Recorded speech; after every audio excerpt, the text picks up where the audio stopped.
a way for patients to know whether they need a lift or not? Yes. It's quite tricky actually, but the two single best indicators of whether they need a lift or not would be... Breast lift we're talking about, sorry. Breast lift, yeah. So would be your sternal notch to nipple distance and your nipple to fold distance. And in other words, how much skin is there on... So we think of breasts as... I'm sort of cupping a breast, an imaginary breast as soon as I start talking about breasts. If you think of the breast as a mound, a round thing, with a nipple in it, and everything above the nipple is the upper pole, and everything below the nipple is the lower pole. I don't know why we call them upper and lower poles. I sort of think of like a globe, like a world globe, and there's the equator, and the nipple should be on the equator, and then there's the top bit and the bottom bit. The North Pole and the South Pole. The North Pole and the South Pole, but we call it the upper pole and the lower pole, because there's no north and south in a breast. And what I really want to know when I'm deciding whether you're going to have a lift or not is how much spare skin have you got? If you've got lots of spare skin, is it lots of spare skin above the nipple or below the nipple or both? Now, if you've got no real spare skin above or below the nipple, you don't need a lift.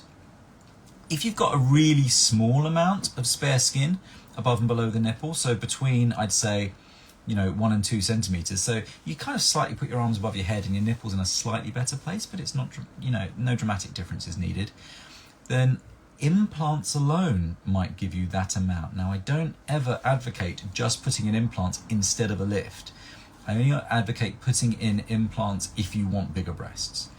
But if you do want bigger breasts and you're borderline possibly a slight lift, then you might be without a slight lift by having the implants. If you're up to needing a 3 centimeter lift, then you can do a nipple lift alone with a scar just around the nipple. And how do you know that? Well, if you pass your finger down your neck until you get to this bone, so that bone, soft bit, I'm not going to tap that because that'd be uncomfortable. And you've got this rather pleasant feeling if you sort of put your finger in there. Pleasant on the finger, not so much on the neck. Put your finger in there. Then that is called your sternal notch. It's a little notch. It's kind of U-shaped, shallow U-shape. Just rest your finger in there really nicely. That is where you need to get a marker pen, get a Sharpie, and put your dot, and then measure from that dot to your nipple. And there is a range of normal distances. If you're a little, petite person, then closer to sort of 19 centimeters would probably be your ideal distance. And if you are a tall person, then closer to 21 and a half maybe centimeters is probably your ideal distance. So if you measure that and you're looking at 24 centimeters, 25, whatever height you are, that's going to be on the needing a lift side of things. Whereas if you are 21, 22, you're probably, not necessarily needing a lift, possibly in some circumstances, possibly not in others. And if you're, less than that, then you almost certainly do not require a lift. And the other thing is your nipple to fold distance, the amount of underboob you've got. So measure the distance from your nipple to your crease.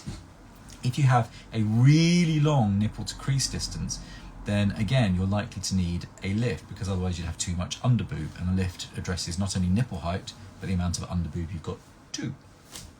There you go. Right.